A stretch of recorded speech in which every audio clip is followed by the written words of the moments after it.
U.S. troops staying in Syria to fight ISIS and stabilize liberated areas. Envoy. If we come down here, because this is RT, this is Russian state media, here is the actual U.S. Operation Inherent Resolve's official Twitter account, and they're saying their members stationed in northeast Syria continue to patrol side by side with their Syrian Defense Force partners. And what they're talking about are these Kurdish militants that they're trying to encourage to rebel against the Syrian government and declare themselves independent. But they're saying this is to ensure Daesh never resurges and to deter any potential aggression. Our joint efforts to tackle the threat of terrorism is essential to the stability and security of the region. And then they misspell their hashtag. I'm assuming it's stronger together. And the sad irony here is that the U.S. is not interested in stability and security. The occupation, the illegal U.S. military occupation of eastern Syria, is to deliberately prolong the conflict, to prevent Syria from reunifying its territory, maintaining its territorial integrity, and preventing it from rebuilding, because the eastern region of Syria also happens to be where its oil comes from and where they grow a lot of their agricultural products, especially wheat. So this is a very deliberate attempt to destabilize Syria and to jeopardize security in Syria and in the region. And the notion that the U.S. is there to fight against ISIS is also a sad irony, because the U.S. is the one who helped create ISIS. This was a proxy war fought by the U.S. against the Syrian government using extremist militants, both Al-Qaeda and their various franchises and affiliates, as well as the self-proclaimed Islamic State. And I just want to point out this older article here from the New York Times. This is from 2017, and it's behind the sudden death of a $1 billion secret CIA war in Syria. And this is them admitting that they were arming and funding these militants and then sending them over the border into Syria to fight and overthrow the Syrian government. They also admit that the C.I.A. supplied weapons ended up in the hands of rebel groups tied to Al-Qaeda. Now, at the time the U.S. started doing this, the U.S. had already been in the region for well over a decade. They knew who all these groups were. They knew these weapons were going to extremists. That was the entire plan.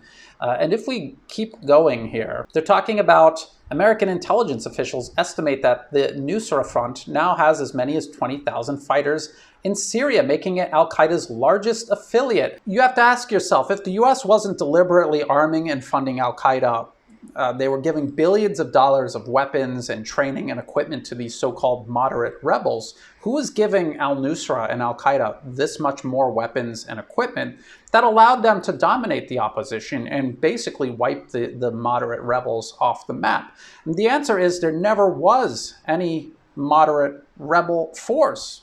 It never existed. From the very beginning, they went out intentionally to arm extremists. They knew the extremists were the militants to go to overthrow the Syrian government. They knew this. This is what they had done in Afghanistan in the 1980s to rout Soviet forces. Let's go to this even older article from 2016. In leaked email, Clinton claims Saudi and Qatari governments fund ISIS.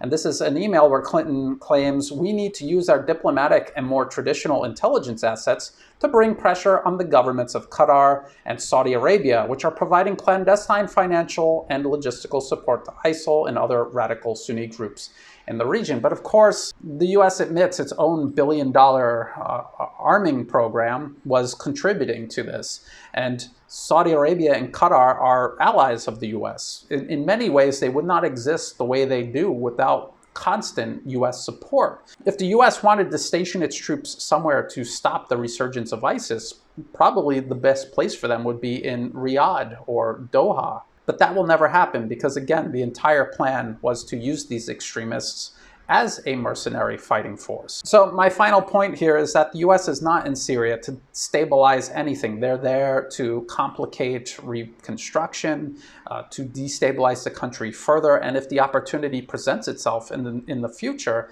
to finish the job, to overthrow the country, and to leave it a divided, destroyed, failed state, just like they did to Libya. And of course, the entire plan of the Arab Spring in 2011 that the US itself engineered years in advance was to collapse all of these countries, send an army of terrorists armed and funded by the US and its regional allies into Iran, collapse the government of Iran, and then have that terrorist force sitting on Russia's southern border. And I've said it before, I'm going to say it again.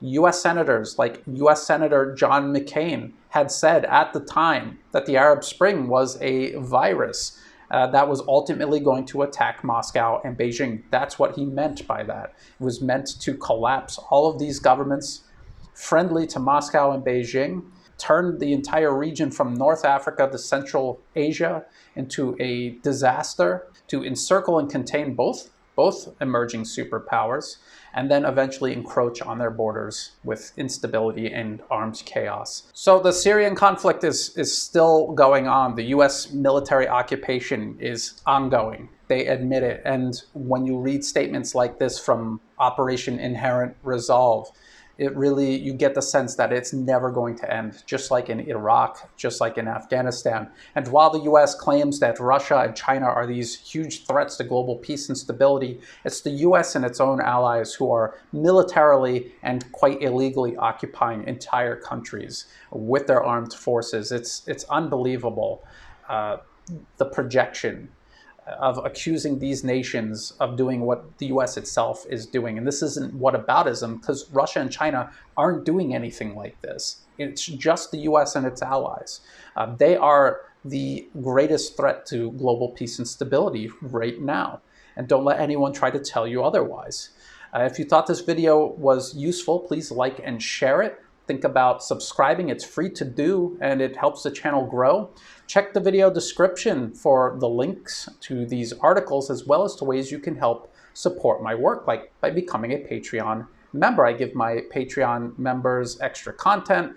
There's lines of communication where we can share ideas and kind of build a community around this work. And to everyone helping me in every way, whether it's single donations or even cryptocurrency, thank you so much. Because without that, this is not possible. So again, thank you very much. And as always, thank you for watching.